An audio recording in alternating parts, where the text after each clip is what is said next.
Channel में स्वागत करती हूँ। तो आज सप्तमी है और सप्तमी को हमारे यहाँ माता का पूजा होता है। तो ऐसे तो पंडाल में या माता आई है तो काली माँ का है, लेकिन हमारे यहाँ माता परमेश्वरी का थापा पड़ता है। तो चलिए आज हम दिखाएंगे, इसी पर वीडियो लेकर आए हैं कि हमारे यहाँ कुल देवी माँ परमेश्वरी का थापा सप्तमी का नवरात्र में कैसे पड़ता है। और इसके बाद 2 ही बार पड़ता है, जैसे शादी ब्याह में पड़ता है या फिर जनेऊ वगैरह हुआ तो पड़ता है, और दूसरा चैत में नवरात्र में पड़ता है, लेकिन थापा नहीं पड़ता, उनका खाली पूजा ही होता है। और ऐसे दशहरा के नवरात्र में ये सप्तमी को थापा पड़ता है। तो चलिए आज हम दिखाएंगे कि वहाँ हमारे कुल देवी का थापा कैसे पड़ता है। तो सबसे पहले तो हम अरवा चावल का ऐपन ऐसे पीस के सिलवट्टे पर अपना बना लेते हैं। उसके बाद माँ का थापा के लिए कटोरा में रख के, तो देखिए दोस्तों, सबसे पहले तो हम दिखाते हैं कि देखिए चावल में हम लोग चावल को फुला के और पीस लेते हैं अरवा चावल को। उसके बाद ये गंगा जल रखे हैं, उसके बाद ये सिंदूर रखे हैं। जो परहेज करते हैं ना, तो माता का आज ही सिंदूर चढ़ता है वो सप्तमी के दिन। तो सबसे पहले चलिए आज हम जानेंगे, देखेंगे कि ये माँ का पोछा साफ सफाई थोड़ा सा गंगा जल से कर लेते हैं। ठीक है, ऐसे करके गंगा जल से माँ का जो स्थान है, जो हम लोग को कुल देवी को स्थापित किए हैं, उन्हें ये गंगा जल से हम पोंछ लेंगे, सफाई माने कर लेंगे।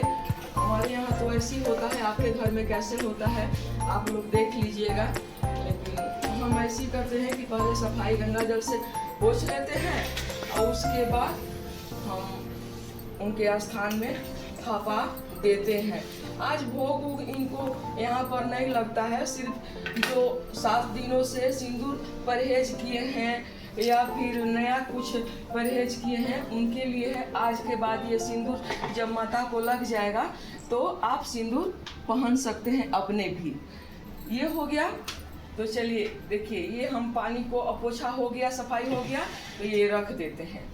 उसके बाद देखिए ये चावल का जो हम बनाए हैं उनका ऐपन, जिसको ऐपन भी बोलते हैं, इसमें हल्दी वगैरह हम नहीं डालते हैं, बस ऐसे ही हम थापा दे देते हैं। और उसके 7 जगह ये थापा कितना जगह पड़ेगा, तो देखिए 1 2 3 4 5 6 7, ये 7 जगह कंपलसरी है, माता सातों के लिए है। उसके बाद आपके पास अगर और बड़ा स्थान है तो आप ऐसे ऐसे थापा दे सकते हैं, कोई दिक्कत नहीं है। 9 जगह भी कर सकती हैं, इसमें कोई ये नहीं है, 9 जगह कर सकती है, पूरा दीवार में भी, आपकी टोटली आपकी मर्जी है। हमारे यहाँ छोटा सा दीवार था, उनका स्थान था, तो ऐसे ही इतने में ही हम स्थापित किए हैं और माँ को हम इतने में ही बैठाए हैं। और तो हम जब विधि व्यवहार होता है, जैसे नवरात्र का ये सप्तमी हुआ, तो उसमें हम 7 जगह ही थापा डाल देते हैं। शादी ब्याह में भी हम इतने में ही थापा लगा के माता को प्रसन्न करते हैं। और बड़ा स्थान है तो बड़ा देने में भी कोई दिक्कत नहीं है। अब देखिए दोस्तों, तीसरा बात ये आया कि जो सिंदूर है हम पूरे नवरात्र में 7 दिनों से जो परहेज करते हैं उनके लिए है, और जो नहीं किए हैं पुराना सिंदूर लगाते हैं, कोई दिक्कत नहीं होता है। लेकिन जिस घर में सिंदूर 7 दिनों तक नहीं लगाए हैं, तो आज ये नया सिंदूर माता को देखिए यहाँ पड़ जाएगा। आपको ये हटा देते हैं, ये देखिए यहाँ 7 जगह माँ को सिंदूर ये पड़ जाएगा, लगा देंगे हम नया वाला सिंदूर।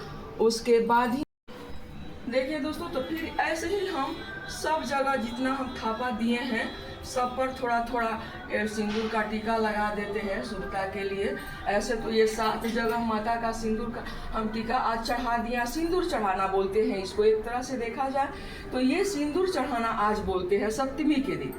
और ये जो हमारा कुल देवी है ना, इनको रोज पूजा नहीं होता है। इनको ऐसी माता रानी का मंदिर में हम पूजा करते हैं तो आरती दिखा देते हैं, लेकिन इनको हम रोज पूजा नहीं करते हैं। बस पूजा इतने ही दिन होता है। शादी ब्याह किसी घर अगर घर में लगा तो उसमें ये थापा पड़ता है, और नहीं तो ये नवरात्र के दुर्गा पूजा के टाइम में शारदीय नवरात्र जो होता है उसमें ये सप्तमी के दिन इनको थापा पड़ता है। और जो घर में परहेज करते हैं, नया सामान जैसे सिंदूर उंदूर, नया वस्त्र जो नहीं पहनते हैं, विशेष श्रृंगार जो नहीं करते हैं, उनके लिए ये आज जो सिंदूर जो हम ये चढ़ाए हैं, बस ये सिंदूर आज के बाद वो अब नया भी लगा सकते हैं, कोई दिक्कत नहीं है। लेकिन आज शुरुआत माता से हम करते हैं। तो ऐसे ही सब थापा दे के और सिंदूर उंदूर चढ़ा के अब आप कोई दिक्कत नहीं है, आप अपने भी नया सिंदूर पहन सकते हैं, नया वस्त्र पहन सकते हैं।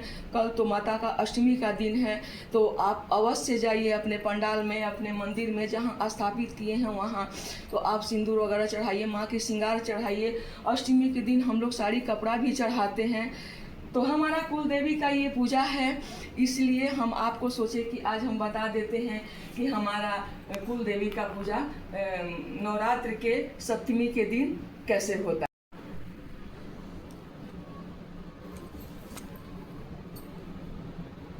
तो ये सब थापा देने के बाद दोस्तों हम माँ से क्षमा प्रार्थना करेंगे भूल चूक के लिए कि हे माँ, हमसे जो गलती अगर कुछ हुआ होगा तो माँ क्षमा करिएगा। और हमारे बच्चे जहाँ कहीं भी हैं उन्हें आशीर्वाद दीजिए कि इस घर में हमेशा हरा भरा मेरा बाल बच्चा का ज़िंदगी खुशहाल रहे।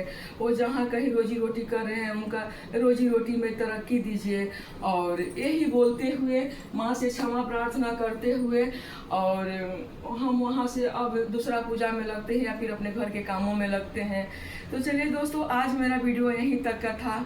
अगर अच्छा लगा होगा तो एक कमेंट ज़रूर कीजिए, लाइक कीजिए, सब्सक्राइब कीजिए। और अगर कुछ आपको समझ में नहीं आया होगा तो कमेंट में ज़रूर हमें लिखिए कि आपको क्या बात समझ में नहीं आया। हम ज़रूर फिर से विस्तार से आपको ऐसा करके दिखाएंगे, समझाएंगे। तो ये मेरा वीडियो बहुत उम्मीद करते हैं कि आपको पसंद आया होगा। और चलिए, आज का वीडियो यहीं तक का था। बहुत बहुत धन्यवाद।